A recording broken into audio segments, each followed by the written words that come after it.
जय माता दी। जय श्री कृष्णा। स्वागत है आपका मेरे इस धार्मिक चैनल @अनीता धार्मिक ज्ञान पर। आइए आज मैं अपने इस वीडियो पे श्रावण महीने में पुत्रदा एकादशी कब है, इसका पारण समय कौन सा है, इसके महत्व क्या है और इसके पीछे की कहानी क्या है, इन सब की जानकारी दूंगी। आप ध्यानपूर्वक सुनिएगा। सावन महीने में पुत्रदा एकादशी व्रत का विशेष महत्व है। इस बार सावन पुत्रदा एकादशी पर मंगला गौरी व्रत के साथ रवि योग का संयोग बन रहा है। जाने सावन पुत्रदा एकादशी व्रत कब है। हर महीने में 2 एकादशी व्रत रखे जाते हैं। एकादशी व्रत भगवान विष्णु को समर्पित है। हिंदू पंचांग के अनुसार सावन शुक्ल पक्ष की एकादशी को सावन पुत्रदा एकादशी व्रत रखा जाता है। मान्यता है कि एकादशी व्रत करने से समस्त पापों से मुक्ति मिलती है और साधक सभी सुखों को भोगकर अंत में मोक्ष पा जाता है। सावन माह भगवान शिव और एकादशी व्रत जगत पालनहार भगवान विष्णु को समर्पित है। ऐसे में यह दिन हर व हरि की कृपा पाने के लिए उत्तम रहने वाला है। जाने सावन पुत्रदा एकादशी कब है और पूजन व्रत और पारण मुहूर्त। हिंदू पंचांग के अनुसार एकादशी तिथि 4 अगस्त को सुबह 11:41 पर प्रारंभ होगी और 5 अगस्त को दोपहर 1:12 पर समाप्त होगी। ऐसे में उदय तिथि के अनुसार सावन पुत्रदा एकादशी 5 अगस्त 2025 मंगलवार को है। सावन पुत्रदा एकादशी के दिन चौथे व आखिरी मंगला गौरी व्रत का संयोग बन रहा है। इस दिन रवि योग भी बन रहा है। मंगला गौरी व्रत माता पार्वती को समर्पित है। मान्यता है कि इस व्रत को करने से अखंड सौभाग्य के साथ सुखद वैवाहिक जीवन का आशीर्वाद मिलता है। अब मैं आपको इसके पूजन की मुहूर्त बताती हूँ। ब्रह्म मुहूर्त 4:20 से लेकर 5:02 पर है और अभिजित मुहूर्त 12 बजे से लेकर 12:54 पर है और विजय मुहूर्त 2:41 से 3:35 पर है। गोधूली मुहूर्त 7:09 पर है और 7:30 पर भी है। सावन पुत्रदा एकादशी व्रत का पारण 6 अगस्त को किया जाएगा। इस दिन व्रत पारण का शुभ मुहूर्त सुबह 5:45 से लेकर सुबह 8:26 तक रहेगा। श्रावण महीने की एकादशी का क्या नाम है, इसकी विधि क्या है और उसमें कौन से देवता का पूजन किया जाता है। भक्त वत्सल भगवान श्री कृष्ण बोले कि हे राजन, इस एकादशी का नाम पुत्रदा एकादशी है।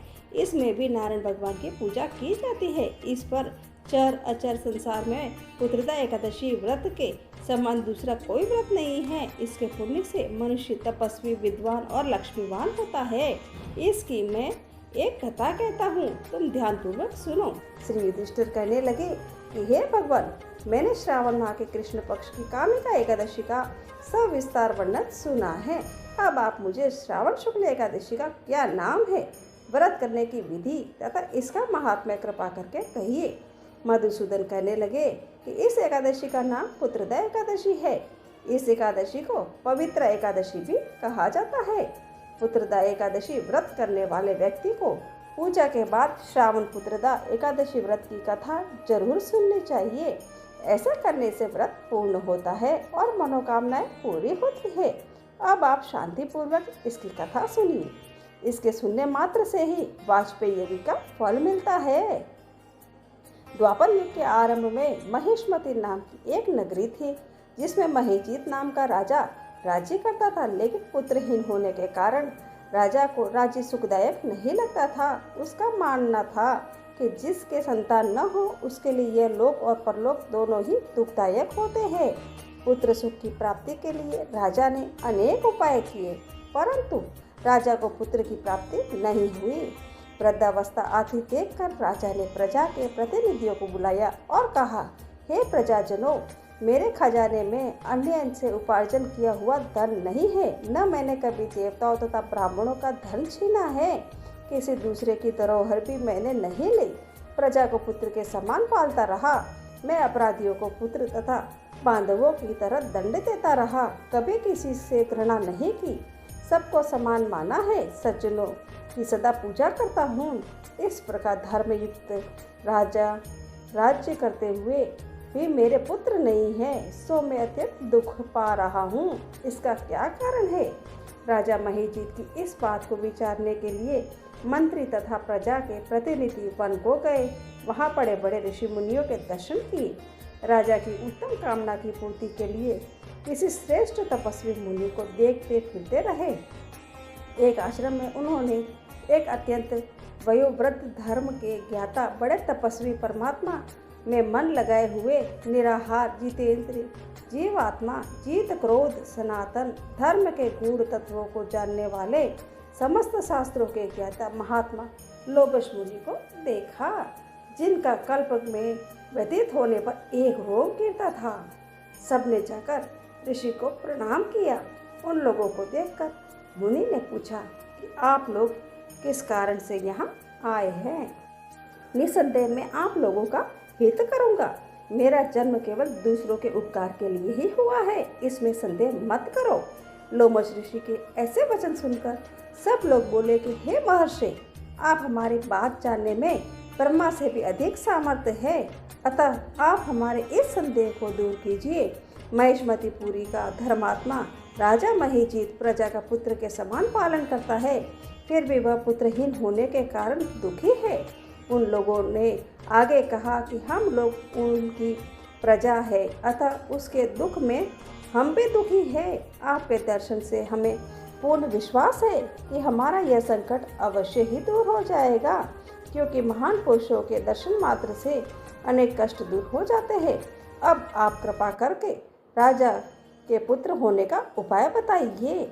यह वार्ता सुनकर ऋषि ने थोड़ी देर के लिए नेत्र बंद किए और राजा के पूर्व जन्म का वृत्तांत जानकर कहने लगे कि यह राजा पूर्व जन्म में एक निर्धन वैश्य था। निर्धन होने के कारण इसने कई बुरे कर्म किए। यह एक गांव से दूसरे गांव व्यापार करने जाया करता था। एक समय ज्येष्ठ मास के शुक्ल पक्ष की द्वादशी के दिन मध्याह्न के समय जबकि वह 2 दिन का भूखा प्यासा था, एक जलाशय पर जल पीने गया। उस स्थान पर एक तत्काल की ब्याई हुई प्यासी गौ जल पी रही थी। राजा ने उसे प्यासी गौ को जल पीते हुए हटा दिया और स्वयं जल पीने लगा, इसलिए राजा को यह दुख सहना पड़ा है। एकादशी के दिन भूखा रहने से वह राजा हुआ और प्यासी गौ को जल पीते हुए हटाने के कारण पुत्र वियोग का दुख सहना पड़ रहा है। ऐसा सुनकर सब लोग कहने लगे कि हे ऋषि, शास्त्रों में पापों का प्रायश्चित भी लिखा है, अतः जिस प्रकार राजा का यह पाप नष्ट हो जाए, आप ऐसा कोई उपाय बताइए। लोमश मुनि ने कहने लगे कि श्रावण शुक्ल पक्ष की एकादशी को, जिसे पुत्रदा एकादशी भी कहते हैं, तुम सब लोग व्रत करो और रात्रि को जागरण करो, तो इससे राजा का यह पूर्व जन्म का पाप अवश्य ही नष्ट हो जाएगा। साथ ही राजा को पुत्र की अवश्य प्राप्ति होगी। लोमश ऋषि के ऐसे वचन सुनकर मंत्रियों सहित सारी प्रजा नगर को वापस लौट आई और जब श्रावण शुक्ल एकादशी आई तो ऋषि की आज्ञा अनुसार सबने पुत्रदा एकादशी का व्रत और जागरण किया। इसके पश्चात द्वादशी के दिन उसके पुण्य का फल राजा को दिया। उस पुण्य के प्रभाव से रानी ने गर्भ धारण किया और प्रसव काल समाप्त होने पर उसके एक बड़ा तेजस्वी पुत्र उत्पन्न हुआ। इसलिए हे राजन, इस श्रावण शुक्ल एकादशी का नाम पुत्रदा पड़ा। अंत संतान सुख की इच्छा हासिल करने वाले इस व्रत को अवश्य ही करना चाहिए। इसके महात्म्य को सुनने से मनुष्य सब पापों से मुक्त हो जाता है और इस लोक में संतान सुख होकर अंत में परलोक में स्वर्ग को प्राप्त होता है। इसलिए जो भी श्रद्धा से इस एकादशी का व्रत करता है, उसे निश्चय ही संतान सुख की प्राप्ति होती है और जीवन में सौभाग्य आता है। आप सभी को पुत्रदा एकादशी की हार्दिक शुभकामनाएं। जय श्री कृष्णा। अगर आपको मेरी ये कहानी पसंद आई है और कथा और महात्म्य अच्छी लगी है, तो आप मेरी इस जानकारी को अपने दोस्तों के साथ जरूर शेयर करिएगा और मेरे इस चैनल को सब्सक्राइब करना मत भूलिएगा। जय माता दी, जय श्री कृष्णा।